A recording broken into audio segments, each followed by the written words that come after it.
Yo Chelsea fans, balik lagi bareng gue Nanda Sugiono di channel Bridge of Blue. Hari Senin, ini saatnya kita update informasi mengenai transfer window yang sudah terjadi ya di weekend kemarin. Dan gue juga melakukan tapping episode perdana Blue Room. Sudah tayang di channel Bridge of Blue, langsung aja kalian tonton bersama oleh Alatas dan Iksan, para pentolan Chelsea di YouTube channel ya. Nah, informasi terupdate ini akan kita bedah satu persatu di episode kali ini. Jadi jangan kemana-mana, tonton videonya sampai habis. Kalian jangan lupa buat subscribe, like, dan komen video ini supaya YouTube makin cinta sama channel Bridge of Blue. Bantu gue buat sampai ke 10.000 subscriber di tahun ini ya. Jadi ini bakal sangat berarti buat gue. Kalian juga bisa follow Instagram gue di @nandasugiono buat update informasi mengenai Chelsea dan juga review jersey Chelsea yang ada di channel gue. Kita mulai aja. Come on Blues.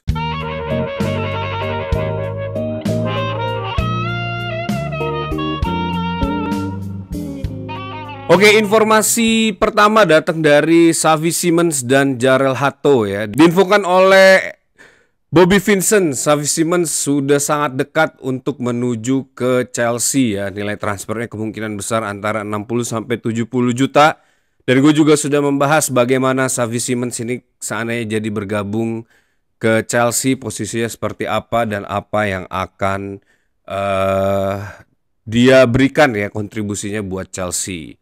Dan semoga aja di awal minggu ini kita mendengar kabar baik. Here we go, transfer dari Xavi Simons ya. Dan gue cukup pede dengan transfer ini dan semoga tidak ada hijack apapun yang terjadi.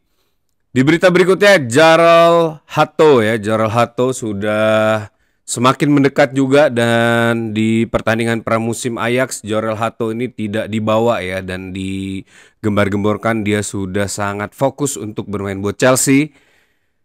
6 jam yang lalu ya dari Fabrizio Romano, Chelsea and Ajax will be in direct contact at the start of the week ya for Hato. Hato has been clear with Ajax, I want Chelsea and I only want Chelsea. Lagi-lagi kita mendapatkan True Blue ya, yang pemain yang tumbuh besar menjadi fans Chelsea, dan ini menjadi nilai sangat positif menurut gue ya, karena dia akan memberikan segalanya buat klub ini. Dan semoga aja transfer Jarell Hato ini bisa segera terjadi ya. Kalau informasi yang gue dapat juga dari Sky Cafe, it's understood Chelsea are ready to pay 44 million pounds for Jarell Hato, but Ajax are holding out for 52 million pounds ya. Jadi ini masih ada perbedaan market value antara Ajax dan juga Chelsea. Tapi kalau menurut Fabrizio sih pendekatannya sangat informal ya. Jadi katanya Ekbali lagi terbang ke Amsterdam untuk bertemu dengan para petinggi Ajax untuk melakukan negosiasi transfer dari Jarell Hato ini.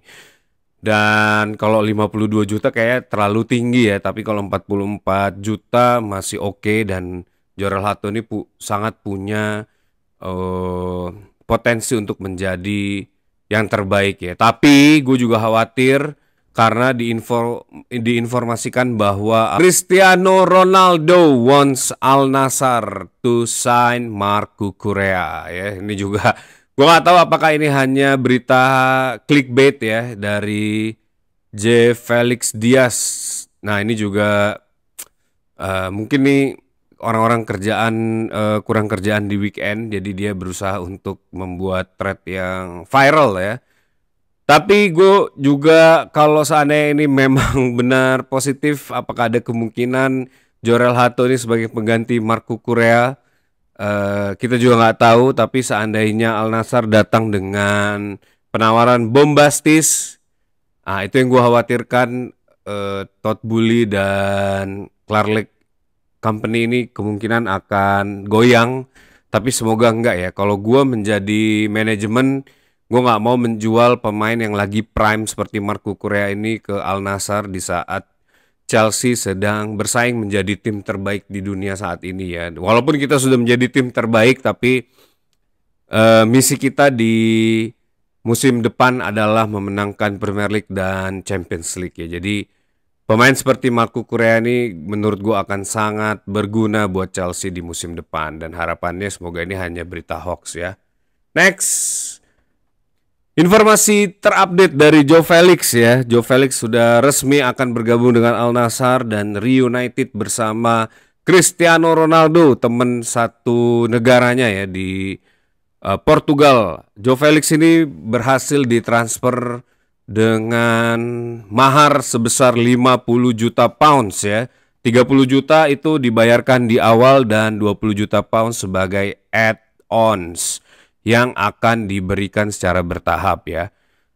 Kalau melihat strategi transfernya Bully di kasusnya Joe Felix ini, gue sangat mengacungi jempol karena kita menahan transfer Joe Felix ke Benfica sebagai umpan ya yang diambil oleh Al Nassr, dan Joe Felix juga merasa tidak nyaman dan dia sudah sejak bergabung dengan AC Milan mendeklarasikan diri tidak ingin lagi kembali ke Chelsea dan akhirnya menemukan titik terang ya, dan kita menjadikan transfer ini sebagai good business. Dan balik lagi ya, Joe Felix ini dibeli dengan harga 44,5 juta pounds dan kita berhasil menjual ya dengan harga 50 juta pounds, dan menurut gue itu luar biasa smart ya, smart move dari manajemen Chelsea karena gaji Joe Felix ini juga termasuk salah satu gaji yang mahal di Chelsea ya. Nah, Joe Felix sendiri akan menjalani 2 musim di Al Nassr ya. Dikontrak sepanjang 2 musim oleh Al Nassr, dan perpindahan Joe Felix ini juga salah satunya adalah andil dari Cristiano Ronaldo. Jadi kita harus bersyukur juga kepada Cristiano Ronaldo karena di saat negosiasi antara Joe Felix, Al Nassr dan Chelsea ini, Cristiano Ronaldo menawarkan atau memperkenalkan proyek Saudi ini kepada Joe Felix, dan akhirnya Joe Felix mengatakan iya buat Al Nassr. Dan gue udah mencoba mencari tahu nilai kontraknya tapi belum ada informasi ya, tapi harusnya ini bombastis sih menurut gue. Ya, good lah for Joe Felix ya, dan semoga sukses. Thank you Joe Felix buatannya di Chelsea yang tidak seberapa ya. Semoga sukses di Arab Saudi. Oke, ini juga ada berita yang gue berharap nggak kejadian ya. Jadi dari Ben Jacobs, Fulham has made a formal approach to sign Kieran Dewsbury Hall from Chelsea. It would need to be more than 30 million pounds sterling Chelsea paid to Leicester ya. Kieran Dewsbury Hall is valued at around 35 million pounds. Jadi Chelsea masih menunggu ya, dan menyatakan bahwa KDH ini not for sale sebenarnya, tetap menjadi squad player di musim depan, tapi Fulham sangat tertarik untuk merekrut pemain gelandang tengah ini ya yang multifungsi, multi position, dan gue pribadi melihat KDH ini sebenarnya adalah aset yang bisa sangat dimanfaatkan di musim depan ya, apalagi seperti yang udah gue bahas di podcast gue bareng Ole kemarin dan Iksan di Blue Room, bahwa Maresca di musim depan ini akan melakukan heavy rotation ya di squad Chelsea seperti saat Pep Guardiola melakukan hal yang sama juga di Manchester City di saat mereka memenangkan treble winner ya. Jadi dari 25 pemain yang teregistrasi, 20 pemain menjadi starting, dan lebih dari dan 15 pemain itu mendapatkan starting lebih dari 5 kali dalam satu musim. Dan ini gue berharap semoga KDH juga bisa mendapatkan kesempatan yang sama di Enzo Maresca 2.0 ini di musim depan ya, karena kayaknya heavy rotation ini udah tidak bisa dihindari lagi, dan Maresca 2.0 ini akan memainkan banyak pemain yang harus siap menjadi starting line up di musim depan ya. Jadi penjualan Kieran Dewsbury Hall ini gue nggak mensupport Chelsea, dan semoga ini tidak terjadi ya guys. Nah, bagaimana pendapat kalian mengenai transfernya KDH ke Fulham? Coba tulis di kolom komen ya, kalian pro atau kontra terhadap penjualannya KDH. Nah, yang paling hot saat ini adalah Transfer Luis Diaz ya dari Liverpool ke Bayern Munchen sudah here we go, 75 juta pound sterling, package agree and authorization for medical also confirmed from Liverpool ya. Jadi Luis Diaz ini saat ini sedang berada di Jerman ya, di Bayern Munchen untuk melakukan medical test dan sebentar lagi akan diumumkan sebagai pemain Bayern Munchen. Nah, apa sih yang terjadi dengan kepergian Luis Diaz ke Bayern Munchen ini? Coba kita akan bedah ya. Tentunya kita tahu bahwa Liverpool sangat getol ingin mendapatkan Alexander Isak dari Newcastle United dan Alexander Isak sendiri sudah menyatakan ingin pergi ya. Jadi unsettlingnya Isak ini bukan isapan jempol, ternyata bukan juga cara dia untuk menegosiasi menaikkan kontrak, tapi memang Alexander Isak ini pengen benar-benar pergi dari Liverpool ya, walaupun dia menjadi salah satu bukti transformasi Newcastle United di era modern ini, tapi ternyata kembali lagi guys, tidak ada player yang 100% mengabdi kepada badge ya saat ini. Jadi apapun itu yang terjadi, kalau ada kesempatan dan playernya unhappy, kemungkinan besar itu player akan pergi bagaimanapun dia cinta terhadap klub atau tim yang dia bela saat ini. Dan itu adalah yang terjadi dengan Alexander Isak setelah kepergiannya Luis Diaz. Tentu Liverpool mendapatkan cash value ya yang lumayan dan akan melakukan transfer gila kalau menurut Fabrizio Romano ya untuk mendapatkan Alexander Isak ke Liverpool. Kalau Newcastle sendiri sudah menggawangi Alexander Isak dengan harga 150 juta.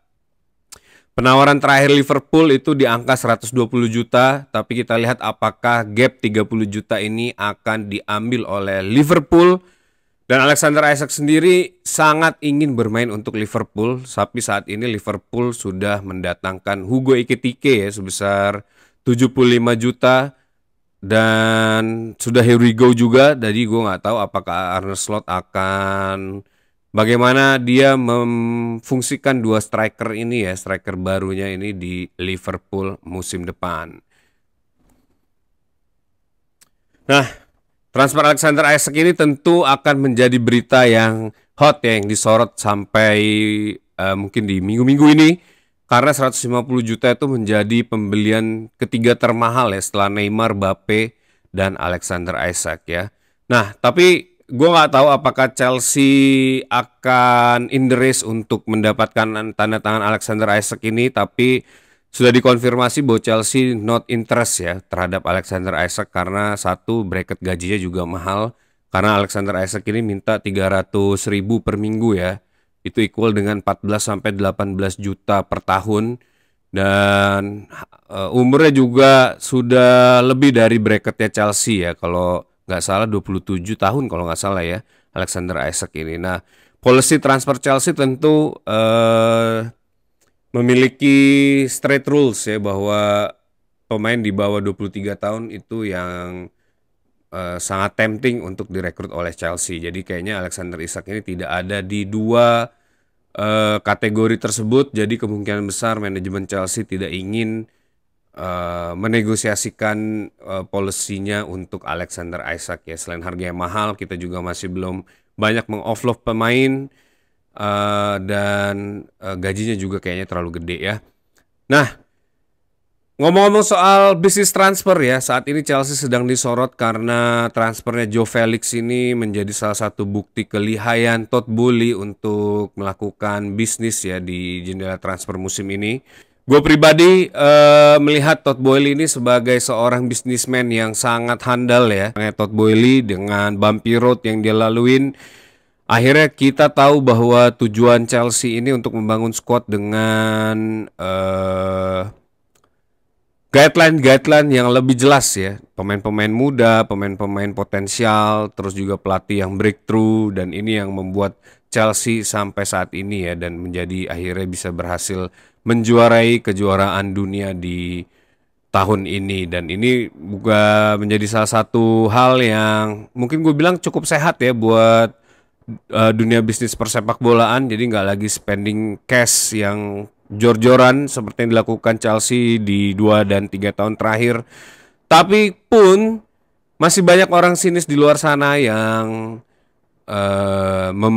menganggap bisnis Chelsea ini sangat negatif dan berdampak buruk terhadap sepak bola.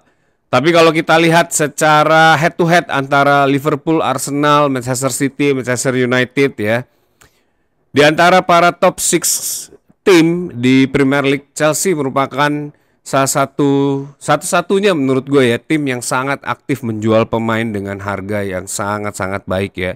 Di 2 sampai 3 tahun terakhir lah in the recent years kita sudah menjual banyak banget pemain dan mendapatkan cash value yang sebenarnya kalau kita komparasi itu hanya selisih antara 128 juta kalau gue hitung tadi ya.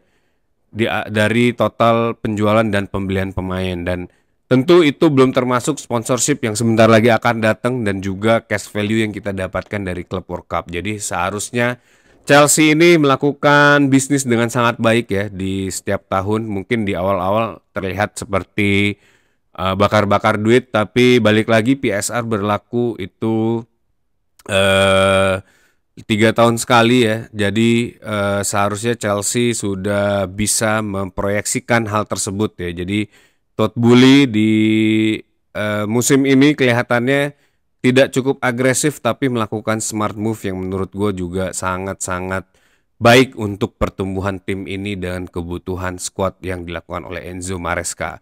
Dan tentu transfer Chelsea ini bukan transfer yang ece-ece ya. Dari tahun sejak era 90-an tuh kita sudah melakukan beberapa transfer yang juga menjadi highlight ya buat dunia maupun di Premier League ya. Di tahun 90-an kita melakukan transfer Dennis Wise yang pertama kalinya transfer dengan nilai 1 juta pounds ya, dan itu juga cukup menggemparkan. Kemudian kita mendatangkan Zola, mendatangkan para pemain bintang dari Italia yang harganya juga cukup signifikan saat itu sekitar 4,5 juta atau 5 juta, dan di era modern kita mendatangkan Andriy Shevchenko 30,8 juta ya, rekor transfer Inggris saat itu. Terus juga kita mendatangkan Torres juga, terus kita juga ada mendatangkan Kepa Arrizabalaga yang saat ini sudah berada di Arsenal dengan rekor 71 juta ya, menjadi rekor termahal untuk kiper pada saat itu. Terus juga kita mendatangkan kembali Romelu Lukaku ya dengan harga 90 jutaan kalau nggak salah waktu itu. Dan terakhir kita mendatangkan duo powerhouse kita ya, yaitu Enzo Fernandez dan Moises Caicedo sebagai transfer record Inggris ya pada saat itu. Nah, jadi memang gue nggak tahu apakah nanti Chelsea akan berubah haluan menjadi perburuannya ya ke Alexander Isak, tapi 150 juta seandainya Chelsea mendapatkan sponsor yang oke, dan akhirnya mungkin Todd Boehly melihat opportunity bisnis dan Maresca melihat kebutuhan tim, apakah mungkin Chelsea akan ada di dalam race mendapatkan Alexander Isak? Kita nggak tahu, karena Todd Boehly ini benar-benar bermainnya sangat cantik ya dalam dunia bisnis di sepak bola ini. Jadi dia melihat dulu opportunity kalau seandainya Liverpool akhirnya tidak jadi dan unsettling player seperti Alexander Isak ini, mungkin aja Chelsea bisa masuk dan kembali memecahkan rekor transfer Inggris dan rekor ketiga terbesar di dunia untuk transfer pemain ya. Nah, gue mau coba lihat pendapat kalian, apakah Chelsea akan masuk ke dalam race transfer Alexander Isak atau tidak. Dan jangan lupa buat tulis di kolom komen ya. Nah, itu dia video kali ini.